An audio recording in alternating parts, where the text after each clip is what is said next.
One of Australia's big tobacco companies has launched a concerted campaign against the federal government's plans to outlaw brands on cigarette packets. British American Tobacco Australia is threatening to lower the price of its cigarettes to compete with inevitable rises in black market products the company says the move will provoke. It's also embarking on an advertising campaign against the government's plan. David Crowe is the CEO of BATA and he joins me now from Sydney. So, David Crowe, isn't your threat to reduce the price of your cigarettes simply a sign of desperation?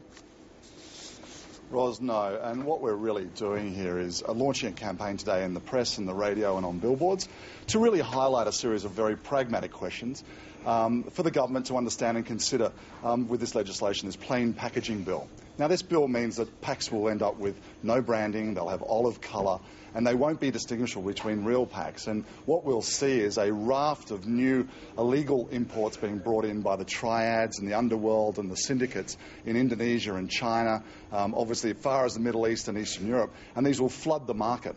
Now, those products already represent about 16% of Australia. It's about 1 in 5 cigarettes in the country are already illegal, and this will just expand even more. It's growing at about 150% at the moment, so we really do need the government to sit back and listen to the issues that we're raising, and we're raising them in a very pragmatic way through advertising and obviously through dialogue as much as we can.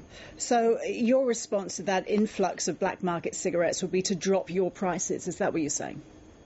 Well, we may have to. We're not sure at this stage because obviously we haven't seen the bill. We've got an exposure draft at the moment. There's 20 days left until the submissions go in.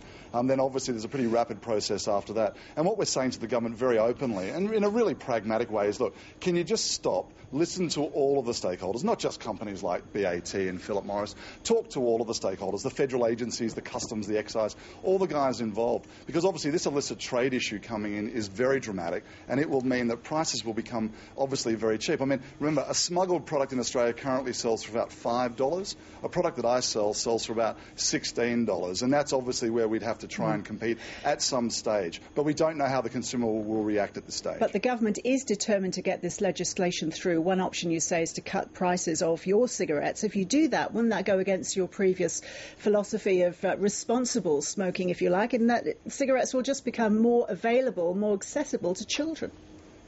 And, Ros, that's exactly the issue. The government's put a bill together that will incent illegal people to bring product into the country. Already at 16%. It's wasting $1.1 billion of excise today.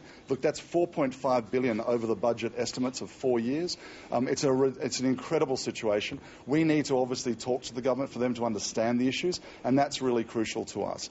Obviously, we may have to drop our prices at some stage. Depends on how the consumers react to these packages without any branding or colour, and we'll consider that when we get the bill. But remember, at the moment we're in consultation. We really want the government to sit down and talk to us and all the people involved, retailers, consumers, and obviously all the government agencies, customs and excise. And they're the guys that fight so hard every day to try and stop this illegal trade coming into the country.